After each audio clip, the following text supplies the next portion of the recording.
This began in 2017, when my family relocated to a suburban neighborhood outside Montreal. I moved there with my parents and younger sister. To understand, I must describe my bedroom's unusual placement. Our new residence was a split-level design, with staggered floors and short staircases. My room existed between the main floor and basement, sitting at ground level. One wall bordered the garage. The opposite wall featured a large window overlooking our backyard. Vertical plastic blinds covered it, but several slats were missing. Even fully closed, gaps allowed visibility outside. Along the garage side wall stood my closet with large sliding mirror doors. My window was always visible in the reflection from my bed. I first noticed something a year after moving in. I was 15. I frequently watched videos on my tablet late at night. One evening, I heard something outside my window. I'd left it open due to summer heat, relying on whatever breeze entered. After hearing footsteps or shuffling, I paused my video. I set down my device. The sound ceased, convincing me it was imagination. I resumed playback. The sound returned. I glanced toward my window, but observed nothing. Eventually, I drifted off. Several uneventful nights passed. Then, during another late-night viewing session, shuffling returned. I paused everything and listened longer this time. I could swear I detected breathing now. I checked my window. Nothing visible. I convinced myself my mind was manufacturing fears. I turned toward my closet instead. As I reached for my tablet, something shifted at my window. It was visible through a gap in the blinds, reflected in my mirror. Code ran through me instantly. I got up immediately and woke my parents, deciding caution outweighed embarrassment. I explained what I'd seen and heard. Despite obvious skepticism, my father went outside to investigate. Minutes later, he returned. He'd checked every corner. Nothing there. He reasoned that if someone had been present, he would have heard them enter through our squeaky gate, or, at minimum, heard them leaving. He also reviewed our doorbell camera, which showed nobody approaching through the yard. I suggested the person might have jumped the fence into adjacent property. He dismissed this quickly, insisting we lived in a safe area. He said I should stop consuming horror content. Unfortunately, I believed him and returned to bed. Every few weeks or months following that night, sounds would recur. Each time, I persuaded myself it was imagination. I focused on my videos or forced sleep. When winter arrived and snow blanketed everything, the disturbances stopped. I eventually forgot entirely. The following year, they resumed. It occurred infrequently, once or twice monthly at most, always after 11 at night. I attempted ignoring it. Even when sounds clearly resembled footsteps or heavy breathing, I consumed substantial horror media, so I continuously rationalized that as the cause. I stopped looking toward my window altogether. Though I tried convincing myself nothing was real, part of me dreaded confirmation. One night, against better judgment, I looked. Not directly at the window, too frightening. I looked at the mirror instead. This time, I distinctly saw a human silhouette. I ran upstairs again. After my father searched the entire backyard, he repeated exactly what he'd said the previous year. Again, I believed him. This pattern continued. I began sleeping earlier, playing videos louder or using headphones, completely avoiding my mirror or worse, looking directly outside. Disturbances always ceased when temperatures dropped and resumed mid-spring. One night in early December 2021, severe winds struck our area. I was on a video call with my boyfriend around 11:30 when I decided to grab water. Walking through the house, I noticed my parents sitting in the living room. This surprised me. They rarely stayed up this late, especially outside their bedroom. Their expressions appeared tense, preoccupied. I asked if everything was fine. They assured me nothing was wrong. Assuming I'd interrupted a private conversation, I headed back toward my room. As I turned toward the stairs, flashing red and blue lights caught my attention through the front window. A police cruiser was pulling into our driveway. My parents stood immediately, as though expecting this.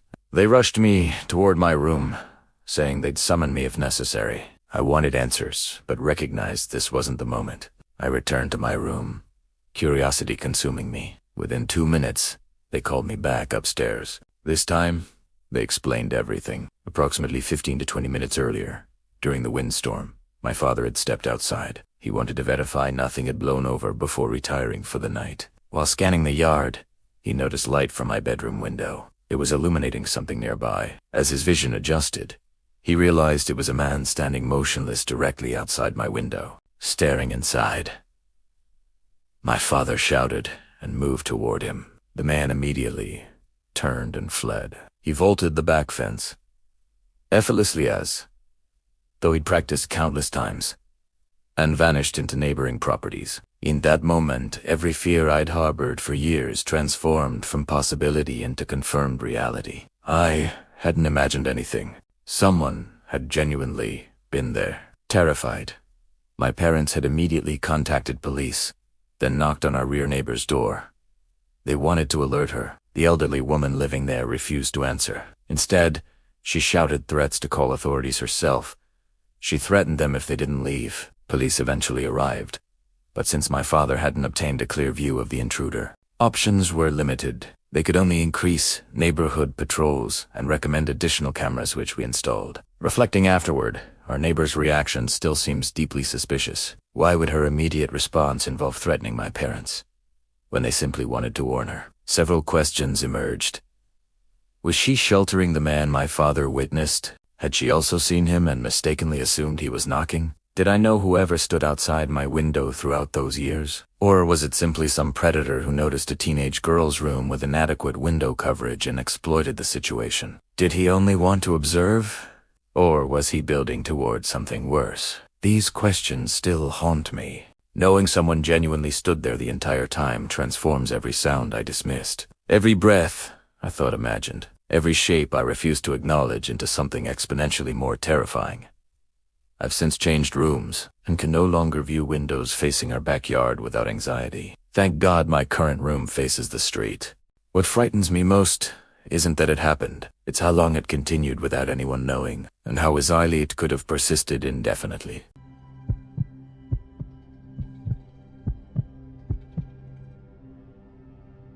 About 3 years back, my partner and I purchased our very first property together. Nothing fancy, just a small, comfortable place. We had genuinely kind people living beside us. Everything felt right. Things were going so well when our neighbors announced they were selling their larger home, complete with a proper driveway and attached garage. We didn't hesitate.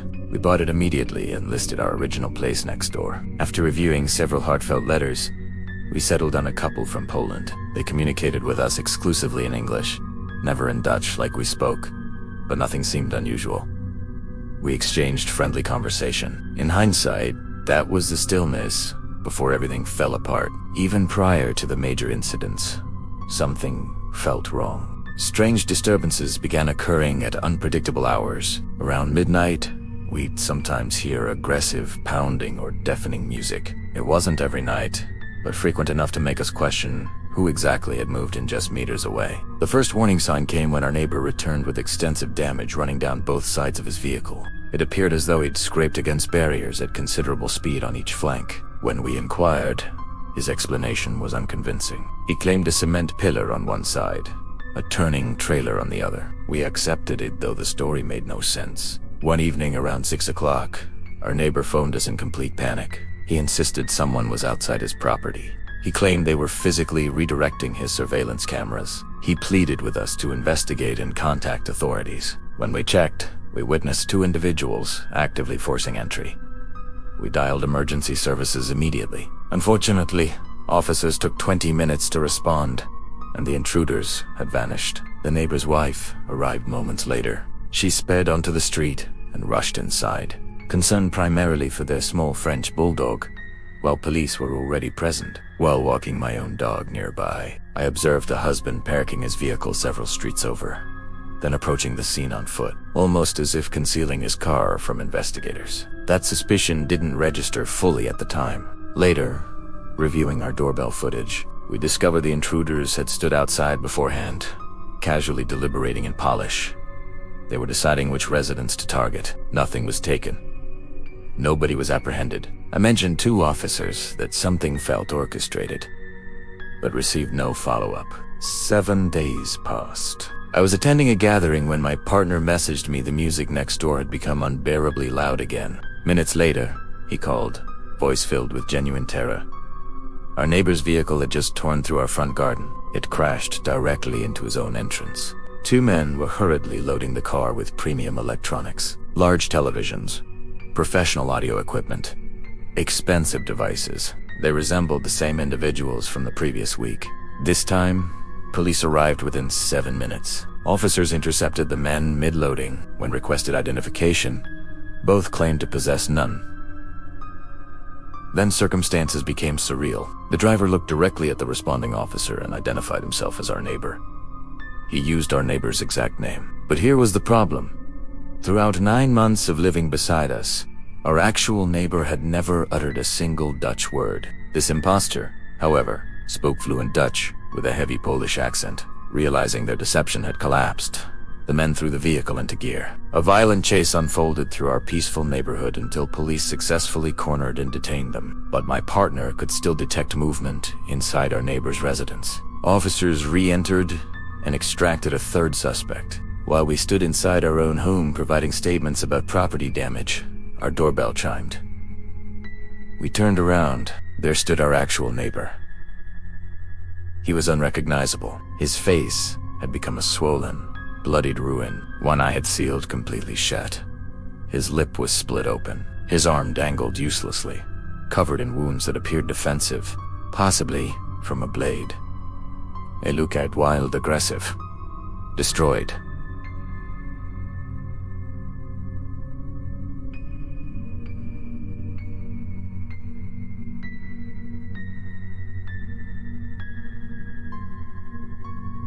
The officer attempted to intervene, but our neighbor absolutely refused to provide a statement or cooperate in any capacity. Without victim cooperation, the officer had no alternative. He had to release him back to his own residence. Hours later, our doorbell rang again. Our neighbor stood there shaking. He admitted to infidelity, confessing he'd been unfaithful to his wife. He claimed she'd hired people to eliminate him. He begged us for shelter, terrified, and wanting zero involvement in whatever criminal underworld had surfaced. We declined. My partner offered instead to transport him to hospital. We dropped him off around 10:30, explaining we'd be staying elsewhere. We said we no longer felt secure, but we didn't actually leave. We returned home, secured every entrance, and attempted to calm ourselves. Around 1 in the morning, our dog produced a specific low growl, one reserved exclusively for detecting someone at the door. We checked the camera feed. There he was. Our neighbor had returned from hospital and stood on our porch, pressing the doorbell repeatedly. We remained motionless in darkness, watching the screen silently. Then headlights appeared. A vehicle turned onto our street. Our neighbor panicked instantly. He scrambled off the porch and ducked behind our parked cars, crouching in shadows. Watching this battered, bleeding man hiding in darkness behind our own vehicles remains among the most disturbing sights I've witnessed. The car stopped. A woman emerged. His wife, she approached our entrance, paused, then glanced toward our driveway. She spotted him. We held our breath, anticipating confrontation, or worse. She walked toward him. As she entered the dim streetlight glow, she began wailing, a deep, guttural crying. He remained silent while she asked questions repeatedly, her sobbing growing louder, echoing through empty streets.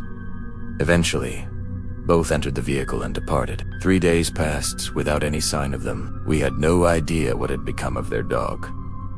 The wife finally returned alone. She retrieved the dog from inside and told us she doubted she would ever see her husband again. Whatever actually occurred, drugs, gambling debts, a marriage turned deadly. I've reached one conclusion. I don't believe I want to know.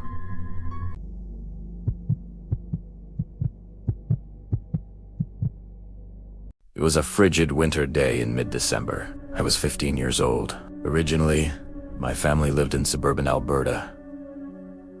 In an apartment, space was becoming insufficient. With my baby sister expected soon, we needed larger accommodations. Fortune seemingly smiled upon us. A house just blocks away was listed at a remarkably low price. Admittedly, it wasn't the most attractive property, nor the finest location, but it offered room for expansion. At that price point, we could renovate extensively. My father completed some improvements, primarily the basement, which was nearly unusable otherwise. Cleaning, new carpeting, structural reinforcement, bathroom repairs, and fresh wallpaper featuring a pattern one personally selected. For the initial months, everything felt wonderful. I genuinely enjoyed our new home until the first unsettling incident occurred. We were celebrating my father's birthday at a restaurant that evening. Everything went smoothly until we returned home and discovered our front door standing wide open. My mother became visibly shaken. We begged my father to drive us away while she contacted police.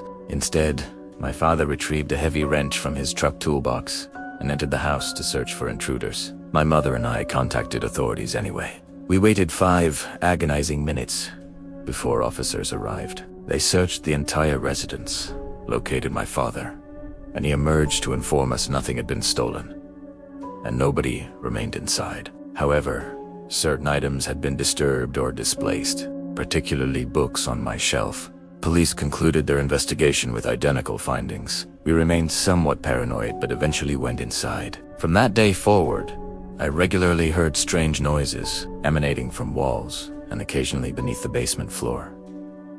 My bedroom was located there. I consistently attributed sounds to old plumbing. This was an aged structure, after all. That rationalization held until one night when something inexplicable occurred.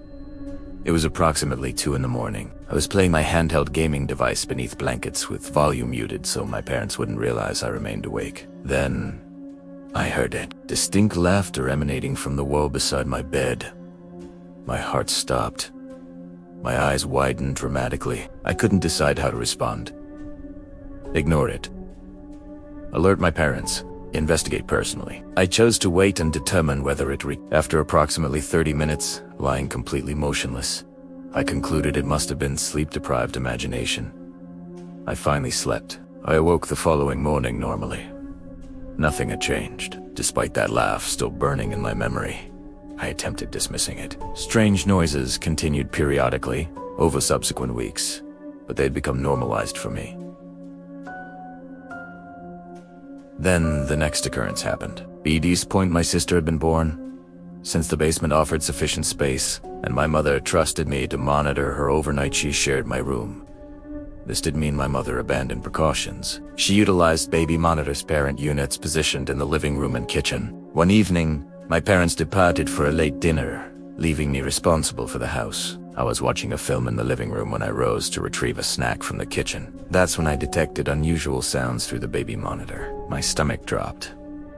I knew nobody else was home, but those were footsteps. Heavy, deliberate footsteps. Suddenly, my worst fears materialized. My sister began crying and I heard a faint shushing sound through the speaker, followed by a crash. My first instinct, which in retrospect could have proven fatal, was to act immediately. I sprinted to my parents' bedroom and grabbed my father's rifle. However, I lacked the key for the trigger lock and possessed no ammunition. I decided to bluff, concealing the lock with my hand. If attacked, I'd use the stock defensively. My only thought was protecting my sister. I reached the basement door, opened it quietly, and descended the stairs, turning toward her crib. Nobody was visible, but she was still crying. The baby monitor lay sideways on the floor. I summoned every ounce of courage and shouted that I was on, demanding whoever was there revealed themselves. Before I found them, silence. I grabbed my sister and fled upstairs. I sealed the basement door and wedged a chair beneath a handle to secure it while phoning my parents. They contacted police and rushed home immediately. Officers arrived before my parents. They instructed me to wait in the patrol vehicle with my sister while one investigated inside. When my parents arrived, I recounted everything. They were bewildered but genuinely concerned. They knew I wouldn't fabricate something this serious. The officer emerged and declared the residence clear, nobody inside. Just as they finished speaking and prepared to depart, my father anxiously asked whether they'd checked behind the bookshelf. My room contained a bookshelf that appeared built into the wall. I was confused when my father mentioned looking behind it.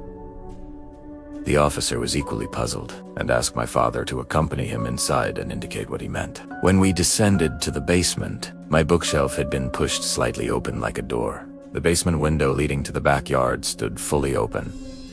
with my desk chair positioned beneath it. Behind the bookshelf was a small chamber containing house plumbing, pipes running along walls. On the floor were food wrappers, one of our cups that had mysteriously vanished, lotion, a folding knife, and a partially consumed apple still relatively fresh.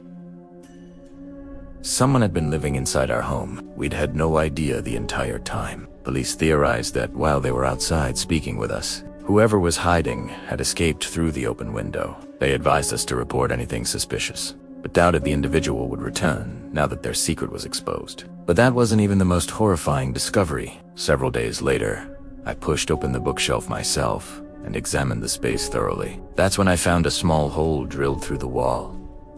When I looked through it, the view pointed directly at my bed and dresser. Whoever had been living there was watching me sleep, watching me change clothes, watching me play games, complete homework, talk on the phone.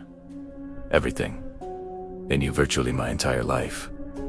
I'm an adult now, living in my own apartment, with my boyfriend. My parents still reside in that house 5 years later. To this day, I worry for them and hope whoever that was never returns.